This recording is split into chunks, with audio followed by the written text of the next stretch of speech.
कल क्या पढ़े थे? अंतिम अपवर्तनांक पढ़े थे ना। अपवर्तनांक किसे कहते थे?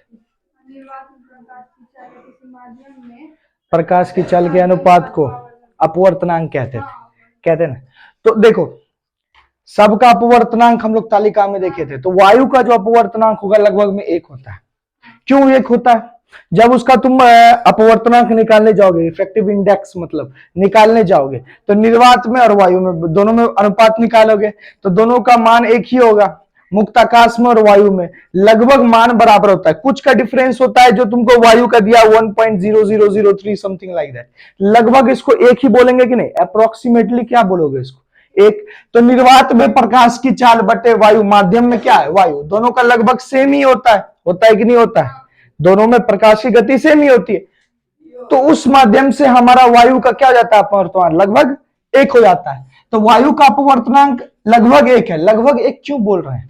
क्योंकि निर्वात और वायु में कुछ का डिफरेंस हो जाता है, कुछ का डिफरेंस हो जाता है। निर्वात समझ रहे हो ना? जहां पे कोई तरह का प्रेशर महसूस नहीं होता है, पूरा वैक्यूम हो, समझ रहा है? और इसलिए ठीक है। तो यहां पे जो हम पहला सेंटेंस लिखे हैं, ध्यान से देखना, वायु का अपवर्तनांक लगभग 1 है। ये तो ठीक है, ये तो समझ गए। और इसलिए व्यवहार में वायु की अपेक्षा, यहां से हम अंडरलाइन किए हैं, यहां से अंडरलाइन किए ना, यहां से गौर से देखना, वायु की अपेक्षा किसी माध्यम के अपवर्तनांक को, वायु की अपेक्षा किसी माध्यम के अपवर्तनांक को, शब्द सुन रहा है, समझ रहा है? वायु की अपेक्षा किसी माध्यम के अपवर्तनांक को उस माध्यम, जिस माध्यम का अपवर्तनांक है वायु के अपेक्षा में, उस माध्यम का निर्वात की अपेक्षा अपवर्तनांक, जिसे निरपेक्ष अपवर्तनांक भी कहा जाता है, जिसे निरपेक्ष अपवर्तनांक भी कहा जाता है। ये थोड़ा सा क्रिटिकल है, मतलब ऐसे सुनोगे ना तो ऐसे सुन के या पढ़ के थोड़ा कंफ्यूजन पैदा होगा कि बार बार आपेक्ष सापेक्ष लगा रखा है। तो अभी अपेक्षिक हम लोग पढ़ाएंगे ना, अपेक्षिक रिलेटिव रिफ्रैक्टिव इंडेक्स से पढ़ेंगे, तो वहां पे हम अच्छे से समझाएंगे गणितीय निरूपण द्वारा। ठीक है, अभी शब्द को पकड़ के चलना है। वायु का अपवर्तनांक लगभग 1 है और इसलिए ध्यान से सुनना, व्यवहार में वायु की अपेक्षा किसी माध्यम के अपवर्तनांक को, यहां तक सुनना पहले, वायु की अपेक्षा किसी माध्यम के अपवर्तनांक को, वायु की अपेक्षा, समझ रहा? तुलना कर रहे, वायु की अपेक्षा किसी माध्यम के अपवर्तनांक को, यहां तक उस माध्यम, किसी माध्यम के अपवर्तनांक को, उसी माध्यम का निर्वात की अपेक्षा अपवर्तनांक, का निर्वात की अपेक्षा अपवर्तनांक। पहले किसके अपेक्षित कर रहे थे? वायु की अपेक्षा की किसी माध्यम का अपवर्तनांक। अब उसी माध्यम का अपवर्तनांक को किसके अपेक्षा? निर्वात की अपेक्षा, जिसे हम लोग निरपेक्ष अपवर्तनांक भी कहा जाता है। निरपेक्ष, जिसको हम लोग कहते हैं absolute refractive index, absolute value, जिसको देखो पहले हम लोग क्या बोले थे? वायु की अपेक्षा किसी माध्यम का अपवर्तनांक। वायु किसके अपेक्षा भाई? वायु की अपेक्षा। अब उसी माध्यम का किसकी अपेक्षा? निर्वात की अपेक्षा। दोनों का मान क्या है? कि बराबर मान सकते हैं, दोनों के बराबर मान सकते हैं। अगर हम क्या बोले कि अगर मेरा अपवर्तनांक किसका? वायु का 1 है, इसका कहने का लगभग 1 है, हम क्या बोले? ध्यान से सुनना, हम बोले कि वायु का अपवर्तनांक लगभग 1 है। दैट मीन्स कि वायु में प्रकाश की गति और निर्वात में प्रकाश की गति दोनों का मान बराबर होना चाहिए, तभी तो कट के 1 आएगा। मतलब हद तक हम दोनों के मान को बराबर लिए, क्योंकि अपवर्तनांक निकालने का सूत्र क्या होता है? अपवर्तनांक निकालने का सूत्र क्या होता है? हाँ बोलो। वायु में प्रकाश की चाल बटे किसी माध्यम में प्रकाश की चाल। दैट मीन्स वायु में प्रकाश की चाल रखेंगे हम लोग, क्या रखोगे? क्या? 3 लाख किलोमीटर प्रति सेकेंड। अब किसी माध्यम में, वायु में, अब निर्वात में निकालोगे, दैट मीन्स तो लगभग सेम ही होगा। क्या होगा? लगभग सेम ही होगा। 1 मिनट, लगभग सेम ही होगा, ठीक है ना? अब यहां पे कहने का मतलब है वायु का अपवर्तनांक लगभग 1 है और इसलिए व्यवहार में व्यवहार में। अब मेरी बात को समझना, वायु की अपेक्षा किसी माध्यम का अपवर्तनांक, पहले हम किसके अपेक्षा निकाले भाई साहब, वायु की अपेक्षा निकाले, मतलब वायु बटे अनुपात निकाल रहे। मेरी बात को ध्यान से समझना, वायु की अपेक्षा किसी माध्यम का अपवर्तनांक, है ना, किसके अपेक्षा, वायु की अपेक्षा, वायु बटे किसी माध्यम का अपवर्तनांक। समझ में आ रहा है लड़के। अब उसी माध्यम का निर्वात की अपेक्षा अपवर्तनांक, किसकी अपेक्षा, निर्वात। निर्वात और वायु में क्या फर्क है, निर्वात को मुक्त आकाश कह सकते हैं, ऐसा नहीं है, लेकिन कुछ का डिफरेंस होता है। निर्वात हो गया वैक्यूम, वैक्यूम जहां पे एयर भी प्रेजेंस ना हो, मेरी बात को समझ रही, जहां पे क्या प्रेजेंस ना हो, हवा भी प्रेजेंस ना हो। समझ में आ रही है बात। तो लगभग में इस दोनों का मान को बराबर रखा जाता है, लगभग में, अप्रोक्सीमेटली। इसलिए तो वायु का अपवर्तनांक क्या दिया गया है भाई, 1.0003, लगभग में एक बोला गया है इसको। समझ में आ रहा, कुछ का डिफरेंस तो होता है। तो अगर उस दोनों को हम बराबर ही कहते हैं, मतलब अप्रोक्सीमेटली हम लोग चल रहे हैं, तो बराबर ही कहते हैं, वायु को भी और निर्वात को भी। तो किसी माध्यम का, वायु की अपेक्षा किसी माध्यम का अपवर्तनांक बराबर हो सकता है उसी माध्यम का निर्वात की अपेक्षा अपवर्तनांक, है ना, ये बराबर मान सकते हैं। जिसको अब उस माध्यम का निर्वात की अपेक्षा अपवर्तनांक, जिसे हम लोग क्या कहते हैं, निरपेक्ष अपवर्तनांक भी कहते हैं। इस चीज को याद रखना, किसी माध्यम का निर्वात की अपेक्षा अपवर्तनांक, किसी माध्यम का निर्वात की अपेक्षा अपवर्तनांक ही निरपेक्ष अपवर्तनांक कहलाती है। कौन सा अपवर्तनांक कहलाती है, निरपेक्ष अपवर्तनांक कहलाती है। वैसे तो अपवर्तनांक हम वायु की अपेक्षा निकालते हैं, वायु में प्रकाश की गति बटे किसी माध्यम में प्रकाश की गति, हम लोग तो ऐसा निकालते हैं। लेकिन जब वहां पे उस माध्यम का निर्वात की अपेक्षा अपवर्तनांक, उस माध्यम का निर्वात की अपेक्षा अपवर्तनांक क्या निकाल के देगी, निरपेक्ष अपवर्तनांक निकाल के देगी। क्या निकाल के देगी बाबू, निरपेक्ष अपवर्तनांक निकाल के देगी। इस टर्म को याद रखना, निरपेक्ष को याद रखना, क्योंकि इसका भी जरूरत पड़ेगा। निरपेक्ष, एक सेकेंड के लिए और दिमाग से सोचो तो निरपेक्ष अगर याद करने के लिए दिमाग में रखो तो किसको कहा जाएगा, समझने के लिए। एक तो होता है अपवर्तनांक के वायु की अपेक्षा किसी माध्यम का अपवर्तनांक, ये तो हम एक तरफ खड़ा है, हमको समझ लो कि हम वायु के सापेक्ष, वायु की अपेक्षा किसी माध्यम का अपवर्तनांक है।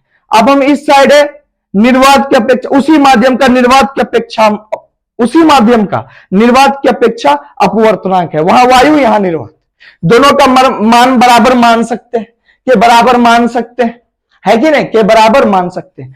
जो निर्वात की अपेक्षा अपवर्तनांक है, इसी को हम लोग क्या बोलते हैं, निरपेक्ष अपवर्तनांक बोलते हैं। याद समझ में आ रहा है, ये कहने का मतलब, अरे वायु का अपवर्तनांक लगभग एक है, तो मतलब समझ सकते हो व्यवहार में ये क्या कह रहा है। दूसरा पॉइंट बोल रहा है, हीरा का अपवर्तनांक सभी पदार्थों के अपवर्तनांक से अधिक होता है। हीरा का अपवर्तनांक सभी पदार्थ के अपवर्तनांक से क्या होता है, अधिक होता है।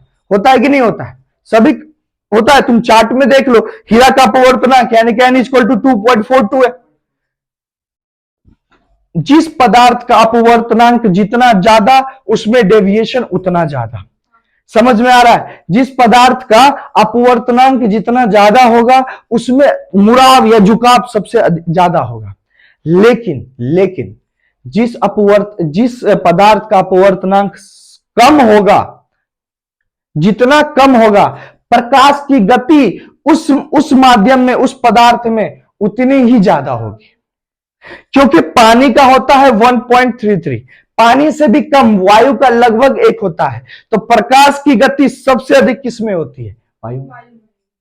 3 लाख किलोमीटर प्रति सेकेंड, निर्वात बोल लो, लगभग दोनों का सेम ही चलता है, 3 लाख किलोमीटर प्रति सेकेंड सबसे अधिक होती है प्रकाश की गति, लेकिन अपवर्तनांक उसका सबसे कम है। बात समझ में आ रहा है, जिसका अपवर्तनांक जितना कम होगा, प्रकाश की गति उसमें उतनी अधिक होगी, लेकिन जिसका अपवर्तनांक जितना कम होगा, झुकाव उसमें उतना ही कम होगा। मतलब क्या, डेविएशन के लिए अपवर्तनांक का अधिक होना जरूरी है। मतलब जितना अधिक होगा अपवर्तनांक, झुकाव उतना ज्यादा होगा। मतलब अपवर्तन की क्रिया के बाद वो उतना मुड़ेगा उस माध्यम में। हम लोग जब कल डायग्राम बना रहे थे तो एक गिलास स्लैब था, तो जब ये कांच का अपवर्तनांक जैसा होगा, अधिक होगा, तो इसका झुकाव क्या होगा, अधिक होगा। इसमें झुकाव क्या होगा किरण का, अधिक होगा। कहने का मतलब यही है ना। लेकिन जिसका अपवर्तनांक जितना कम होगा, प्रकाश की गति उसमें उतनी अधिक होगी। इस टर्म को याद रखना, प्रकाश की गति, अपवर्तनांक कम, है ना। बात समझ रहे हो, समझ रहे हैं। इसके बाद क्या लिखे हैं, अब एक जो है ये हीरा का समझ गए। अब जो यहां लिखे हैं इस चीज को समझना। यदि एक माध्यम की अपेक्षा, समझ रहे हो बात को, यदि एक माध्यम की अपेक्षा दूसरे माध्यम का अपवर्तनांक अधिक हो, क्या बोल रहा भाई, यदि एक माध्यम की अपेक्षा, तुलना कर रहे हैं, क्या कर रहे हैं, अपेक्षा बोलने का मतलब क्या हो रहा है, तुलना कर रहे हैं। समझ रहे हो ना बात को, अपेक्षा बोल रहा है, तुलना कर रहा है माध्यम, एक माध्यम की अपेक्षा दूसरे माध्यम का अपवर्तनांक अधिक हो तो दूसरे माध्यम को, ध्यान से सुनना, किसका अधिक है, एक माध्यम की अपेक्षा दूसरे माध्यम का अपवर्तनांक अधिक है। किसका अधिक है, दूसरे माध्यम का अपवर्तनांक अधिक है ना बाबू, दूसरे माध्यम का अपवर्तनांक अधिक है, तो उसको क्या बोलते हैं, तो दूसरे माध्यम को पहले माध्यम से प्रकाशतः सघन कहा जाता है। तो मतलब क्या बोल रहा है कि जो दूसरा माध्यम का अपवर्तनांक अधिक है ना, किसका अपवर्तनांक अधिक है, पहले माध्यम से, तो दूसरे माध्यम को इससे सघन कहा जाएगा, कि इससे सघन है कौन, दूसरा माध्यम। ऑप्टिकली डेंसर, सघन कहने का मतलब प्रकाशतः सघन है, ऑप्टिकली डेंसर है। वो हम समझाएंगे, सघन को और अच्छे से समझाएंगे, आगे पॉइंट है उसमें समझाएंगे, या फिर अलग से पॉइंट बना के इस पे एक दो एग्जांपल भी बता देंगे, है ना। प्रकाशतः सघन, तो क्या कहेंगे कि भाई साहब जो दूसरा माध्यम है मेरा, ये पहले से प्रकाशतः सघन है, क्या है, सघन है। जिसका अपवर्तनांक ज्यादा वो प्रकाशतः सघन होता है, जिसका अपवर्तनांक कम होता है वो प्रकाशतः विरल होता है। क्या होता है, विरल। अथवा पहले माध्यम को दूसरे की अपेक्षा प्रकाशतः विरल कहा जाता है। जो कम है, पहला माध्यम जो कम है उसको दूसरे की अपेक्षा में क्या बोलेंगे, प्रकाशतः विरल बोलेंगे। तो सिंपल सी भाषा में हम ये कहेंगे, जिसका अपवर्तनांक ज्यादा होता है उसको प्रकाशतः सघन कहते हैं, प्रकाशतः सघन कहते हैं। इंग्लिश में ऑप्टिकली डेंसर, है ना। अब जिसका हम लोग का कम होता है भाई साहब, उसको प्रकाशतः विरल कहते हैं, ऑप्टिकली रेयर कहते हैं। जैसे कि देखो हीरा जिसका 2.42 है, सबसे अधिक है अपवर्तनांक, उसको प्रकाशतः सघन कहेंगे। क्या कहेंगे हम लोग, प्रकाशतः सघन कहेंगे। और वायु ले लो, सबसे टॉप में 1.0003, लगभग में 1, वो प्रकाशतः विरल हो गया, क्योंकि उसका अपवर्तनांक क्या है बाबू, कम है। बात समझ में आ रही है हम क्या बोलना चाह रहे हैं, समझ रहे हैं ना, कि इसमें कोई प्रॉब्लम है, इस लाइन में कोई प्रॉब्लम है, बस मेरी बात को समझना। ये एक पॉइंट, एक टॉपिक दे रखा था तुमको, तो हम बताना सही समझे। अपवर्तनांक के बाद ये 3 क्या 5 पॉइंट है, 2 लिख आता नहीं तो लिखे नहीं, जो इसके बाद बताएं। एक तो बताएं जितना अपवर्तनांक ज्यादा होगा झुकाव उस माध्यम में किरण का उतना होगा, और जितना कम होगा उस प्रकाश की गति उतनी अधिक होगी। मतलब जिस पदार्थ का अपवर्तनांक, जिस माध्यम का या जिस पदार्थ का अपवर्तनांक जितना कम होगा, प्रकाश की गति उतना ही अधिक होगी। बात समझ में, प्रकाश की गति अधिक होगी लेकिन झुकाव कम होगा। अगर अपवर्तनांक कम है किसी पदार्थ का तो वहां 2 चीज होगा, अगर अपवर्तनांक कम है किसी पदार्थ का तो वहां 2 चीज होगा, एक तो प्रकाश की गति बढ़ जाएगी लेकिन झुकाव कम हो जाएगा, क्योंकि क्या है, अपवर्तनांक कम है। बात समझ में आ गया, इस थ्योरी को याद रखना है। ये हो गया। उसके बाद हीरा का अपवर्तनांक सबसे ज्यादा होता है, इस चीज को नहीं। अब विरल और सघन होता है, तो सघन किसको कहते हैं, प्रकाशतः सघन, जिसका अपवर्तनांक ज्यादा हो। अगर हम दो माध्यम है, इसका अपवर्तनांक कम है, पहला, इसको हम पहला माध्यम कहते हैं, इसको दूसरा माध्यम कहते हैं। दूसरा माध्यम का अपवर्तनांक ज्यादा है, पहला का कम है, तो हम लोग भाषा में कैसे कहेंगे कि दूसरे माध्यम का अपवर्तनांक दूसरे माध्यम कहेंगे हम लोग तो दूसरे माध्यम को पहले माध्यम से प्रकाशता सघन कहा जाता है। तो क्या कहेंगे कि दूसरा माध्यम का ज्यादा है ना अपवर्तनांक, तो हम लोग कहेंगे दूसरे माध्यम को पहले माध्यम से प्रकाशतः सघन कहेंगे। क्या कहेंगे? सघन कहेंगे। अगर हम लोग का अब ये कम है, इसका अपवर्तनांक पहला माध्यम का कम है, दूसरा का ज्यादा है, तो इसको इसके अपेक्षा क्या बोलेंगे? विरल कहेंगे। प्रकाशता विरल, प्रकाशता सघन। बात समझ में आ गया? ये तो हो गया। ये होने के इसमें कोई प्रॉब्लम नहीं। वायु का अपवर्तनांक लगभग एक होता है। व्यवहार में वायु की अपेक्षा किसी माध्यम का अपवर्तनांक है ना, तो वायु की अपेक्षा किसी माध्यम का अपवर्तनांक और उस माध्यम का निर्वात की अपेक्षा अपवर्तनांक जिसे तो के बराबर मान सकते हैं, और उस माध्यम का निर्वात की अपेक्षा अपवर्तनांक जिसे निरपेक्ष अपवर्तनांक भी कहा जाता है, एब्सोल्यूट रिफ्रैक्टिव इंडेक्स। बात समझ में आया? तो वो दोनों बराबर हो सकते हैं। ये कहने का मतलब हुआ था पहला लैंग्वेज का। ये 3 पॉइंट लिखे, 3 नहीं बल्कि 5 पॉइंट हो गया, है ना। 2 तुम लोग अपने मर्जी से लिख लोगे, अपने से भाषा बना के लिख लोगे। एक तो कम अपवर्तनांक कम वाला, एक ज्यादा वाला। उसके बाद टॉपिक आता है हम लोग का क्या? अपेक्षिक अपवर्तनांक। क्या आता है? अपेक्षिक अपवर्तनांक, रिलेटिव रिफ्रैक्टिव इंडेक्स, है ना। इसको देखो, अपेक्षिक अपवर्तनांक जिसको हम लोग रिलेटिव रिफ्रैक्टिव इंडेक्स कहते हैं। मतलब अभी तक हम लोग 2 चीज, एक अपवर्तनांक समझे, एक निरपेक्ष अपवर्तनांक समझे। निरपेक्ष अपवर्तनांक बोले तो निर्वात के अपेक्ष किसी माध्यम का अपवर्तनांक। यहां होता है 2 माध्यम के निरपेक्ष अपवर्तनांक के अनुपात को। अब जो 2 माध्यम है, कोई 2 माध्यम ले लो, उसका जो अपना अपना क्या होगा? निरपेक्ष अपवर्तनांक। कहने का मतलब निरपेक्ष अपवर्तनांक अभी हम जस्ट बोले थे ना कि बाबू इसको याद रखना, अभी ये काम आएगा, गोल लगा के बोले थे।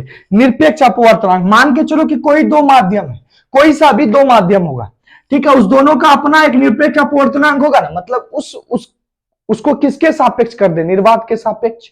तो हमको क्या निकल जाएगा? निरपेक्ष अपवर्तनांक। तो दोनों माध्यम को अगर हम निर्वात के कर दे, दोनों का क्या निकल जाएगा? निरपेक्ष अपवर्तनांक अपना अपना। अब उन दोनों के निरपेक्ष अपवर्तनांक के अनुपात को ही हम लोग क्या बोलते हैं? बात समझ रहे? इसको समझे हम क्या बोलना चाहे? 2 माध्यम है, उसका निरपेक्ष अपवर्तनांक का अनुपात ही अपेक्षिक अपवर्तनांक कहलाता है। बात समझ में आ गया? भाषा से समझ गए, अब गणितीय निरूपण से समझो। ये N21 कहने का मतलब क्या हुआ? N21 कहने का मतलब क्या हुआ? N21 है ना, N किसको दर्शा रहा है? अभी अपवर्तनांक को, है ना। बात समझ में? अभी अपवर्तनांक को दर्शा रहा है। तो N21 जो है हमारा, ये क्या बताती है? माध्यम 2 का माध्यम 1 के सापेक्ष अपवर्तनांक। माध्यम 2 का माध्यम 1 के सापेक्ष अपवर्तनांक। मेरी बात को ध्यान से समझना। ये N21 है ना, पेज नंबर सब 27 में देखना ध्यान से, है कि नहीं? N21 है ना। N21 को क्या बोला गया? माध्यम 2 का माध्यम 1 के सापेक्ष अपवर्तनांक। माध्यम 2 का माध्यम 1 के सापेक्ष अपवर्तनांक, है कि नहीं? माध्यम 2 का माध्यम 1 के सापेक्ष जो अपवर्तनांक होती है, उसको हम लोग लिखते हैं 2 के सापेक्ष, 2 का 1 के सापेक्ष, 2 का 1 के सापेक्ष। मतलब N21 कहने का मतलब हो गया N2 by N1। N2 by N1 2 माध्यम है। ये हम क्या बोले कि नहीं, 2 माध्यम का, माध्यम 2 है, एक माध्यम 1 है, एक माध्यम 2 है। तो माध्यम 2 का माध्यम 1 के सापेक्ष जो अपवर्तनांक है वो बराबर क्या होगी? N2 बाई N1 की, N2 बाई N1 की, N2 बाई N1 की। बात समझ में आ रही है लड़के?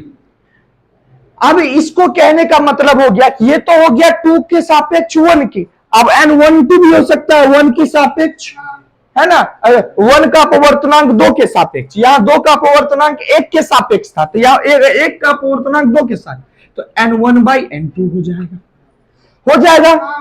ये अपेक्षिक अपवर्तनांक तुम्हें अपना बता रहा है गणितीय निरूपण। अभी हम चलते हैं इससे, एक से आगे बढ़ते हैं इससे। अब N2 का मतलब हो गया। अब देखो, अब दोनों माध्यम का अलग अलग क्या निकालते हैं अपवर्तनांक। जैसे कि देखो N1 जो है, इसमें क्या हो जाएगा, प्रकाश की चाल C1 मान लेंगे, इसमें प्रकाश की चाल C1 मान लेंगे, तो C/C1। अब N2 जो है इसमें मान लेंगे C2, C/C2। कहेगा ये क्या भला है मेरे बात, ये तो C हो गया वायु में। अपवर्तनांक कैसे निकलता है, वायु में प्रकाश की चाल है ना, तुम इसको निरपेक्ष बोल लो, हम क्या बोले थे कि ये निरपेक्ष अपवर्तनांक ही बोल लो इसको। निरपेक्ष अपवर्तनांक मतलब वैसे अपवर्तनांक होता है वायु बटे किसी माध्यम में प्रकाश की चाल, है ना। और हम क्या बोले थे, निर्वात और वायु लगभग में सेम है बोले थे ना, तो हम भाई इसको निरपेक्ष भी बोल सकते हैं या फिर अपवर्तनांक भी बोल सकते हैं, कोई दिक्कत है, कोई दिक्कत। निरपेक्ष अपवर्तनांक जैसे हम नॉर्मल अपवर्तनांक निकालते हैं, निरपेक्ष भी वैसे ही निकाल सकते हैं, क्योंकि निरपेक्ष होता है निर्वात में प्रकाश की चाल, इसमें होता है वायु में प्रकाश की चाल, दोनों लगभग सेम है, तो दोनों को दोनों ही कह सकते हैं ना। तो N1 यानी कि पहला माध्यम का अपवर्तनांक निकालेंगे तो क्या हो जाएगा, वायु में प्रकाश की चाल C, कल बताए थे C से सूचित किया जाता है C, और उस माध्यम में प्रकाश की चाल C1 कहने का मतलब हो गया कि माध्यम एक में C प्रकाश की चाल C से सूचित किया जाता है, माध्यम एक में प्रकाश की चाल अपवर्तनांक निकलेगी। दूसरी C वायु में प्रकाश की चाल, C के आगे कुछ नहीं लगा हुआ है तो वायु में प्रकाश की चाल, और यहां C के आगे 2 लिखा है मतलब माध्यम 2 में प्रकाश की चाल। तो ये दोनों ऐसे क्या निकलता है बाबू, ऐसे क्या निकलता है, अपवर्तनांक ही निकलता है ना, वायु में प्रकाश की चाल बटे उस माध्यम में प्रकाश की चाल। तो वायु में प्रकाश की चाल बटे उस माध्यम में प्रकाश की चाल, माध्यम 2 का निकाल रहे हैं अपवर्तनांक, तो उस माध्यम में प्रकाश की मतलब दूसरा माध्यम में C2 का मतलब क्या हो गया, दूसरा माध्यम में प्रकाश की चाल। बात समझ में आ रहा है लड़के, यहां तक समझ गए, ऐसे ले सकते हैं। अब N21 हम जो निकाल रहे थे, इसमें N2 की जगह क्या लिख सकते हैं, C/C2, N2 की जगह लिख सकते हैं C/C2, बाय N1 की जगह क्या लिख सकते हैं, C/C1। बराबर करोगे तो C/C2 इस वाले बट्टे को गुणा बदल दो तो क्या हो जाएगा, C1/C, C कैंसल, क्या निकल गया, C1/C2, क्या निकल के आ गया, C1/C2। कहने का मतलब क्या हो गया, कहने का मतलब क्या हो गया कि N21 अब यहां पे लिख दे ऐसे साइड करके, क्या निकल गया, N21 equal to C1/C2, C1/C2। इसको कैसे पढ़ोगे, N21 को क्या पढ़ते हैं, माध्यम 2 का अपवर्तनांक, माध्यम 2 का माध्यम 1 के सापेक्ष अपवर्तनांक, ऐसे बोलते हैं, माध्यम 2 का माध्यम 1 के सापेक्ष अपवर्तनांक कितने के बराबर हो गया, माध्यम 1 में प्रकाश की चाल बटे माध्यम 2 में प्रकाश की चाल। ये C क्या बताती है, प्रकाश की चाल, और C1 क्या बताती है, माध्यम 1 में प्रकाश की चाल। तो भाई साहब अपेक्षिक अपवर्तनांक अगर हमको निकालना है, यानी कि क्या अपेक्षिक, क्या बोलने का मतलब, माध्यम 2 का, जैसे कि ये भी तो अपेक्षिक ही है, माध्यम 2 का माध्यम 1 के सापेक्ष अपवर्तनांक कैसे निकलेगा, तो माध्यम 1 में प्रकाश की चाल अब बटे माध्यम 2 में प्रकाश की चाल, तो क्या निकल जाएगी, आपेक्षिक अपवर्तनांक निकल जाएगी, नहीं निकल जाएगी। देख अपवर्तनांक अगर निकालना है तो सबकी तुलना वायु से करो, अगर आपेक्षिक अपवर्तनांक निकालना है, कहने का मतलब क्या, अब हम वहां पे कांच का अलग निकाल रहे थे, पानी का अलग निकाल रहे थे, अब कांच और पानी का तुलना करके अपवर्तनांक निकालना है हमको, कांच और पानी में करना है, तो N21 निकालेंगे या फिर N12 निकालेंगे, 2 का, यानी कि कांच का पानी के सापेक्ष अपवर्तनांक निकालो या पानी का कांच के सापेक्ष अपवर्तनांक निकालो, दोनों ऑप्शन है तुम्हारे पास। तो अगर तुम पानी का कांच के सापेक्ष, मान के चलो N2 जो है पानी है, N1 जो है कांच है, ठीक है, तो पानी का कांच के साथ अपेक्ष अपवर्तनांक अगर निकालोगे तो कैसे लगाओगे, तो कांच में प्रकाश की चाल बटे पानी में प्रकाश की चाल, सूत्र यही बोल रहा है ना, नहीं समझ रहे लड़के। N21 का कहने का मतलब हो गया क्या कि माध्यम 2 का माध्यम 1 के सापेक्ष अपवर्तनांक जब हम निकालेंगे तो माध्यम 1 में प्रकाश की चाल बटे माध्यम 2 में प्रकाश की चाल। बात पकड़ में आ रहा है, बात समझ में आई, क्या बोलना चाह रहे, अगर 2 माध्यम का हम अपेक्षिक अपवर्तनांक निकालेंगे, रिलेशन करके निकालेंगे, तो कैसे निकालेंगे, उसके लिए है कि भाई साहब N21 निकालना है, यानी कि दूसरे माध्यम के पहले माध्यम के सापेक्ष अपवर्तनांक निकालना है। तो उसके लिए है कि पहले माध्यम में प्रकाश की गति बटे दूसरे माध्यम में प्रकाश की गति। अगर पहले माध्यम का दूसरे माध्यम के सापेक्ष N12 करना है, अगर इसको मिटा दे इधर, ये तो समझ गए। अगर N12 करना है भाई साहब, N12 करना है, इसका मतलब क्या हो गया? N12 का कहने का N12 का मतलब क्या हो गया? C2/C1 जस्ट उल्टा हो जाएगा। C2/C1 कैसे होगा? क्योंकि N12 का N21 का मतलब क्या था? N2/N1। तो N12 का मतलब क्या हो जाएगा? N1/N2। N1 को लिख सकते हैं C/C1, N2 को लिख सकते हैं C/C2। गुना को निगना करेंगे C2/C, कट गया, पलटी मारेगा ना जी, तो C2/C1 निकल गया ना, हम भी तो वही बोल रहे थे। तो ये हो जाएगा C2/C1। यानी कि भाई अगर एक के सापेक्ष दूसरे का निकालो, मतलब एक पहला माध्यम का दूसरे माध्यम के सापेक्ष अपवर्तनांक निकालोगे, तो उसमें दूसरे माध्यम में प्रकाश की गति बटे पहले माध्यम में प्रकाश की गति निकालनी होगी। क्वेश्चन ऐसा दे सकता है, यदि पहला माध्यम मेरा पानी है, दूसरा माध्यम मेरा कांच है, तो N21 ज्ञात करो, यानी कि पानी के सापेक्ष कांच के। तो वहां पे ये देखना है कि भाई अगर हमको ये बोल दिया है कि पहला माध्यम, देखो एक चीज समझाते हैं। पहला माध्यम दे दिया मेरा पानी, ठीक है बाबू, है ना, पहला माध्यम दे दिया पानी, दूसरा माध्यम दे दिया मेरा कांच। बोल रहा है कि कांच का पानी के सापेक्ष अपवर्तनांक ज्ञात करो। कांच का पानी के सापेक्ष अपवर्तनांक ज्ञात करो। तो क्या हो गया? कांच कौन सा माध्यम? दूसरा। अब पानी कौन सा? तो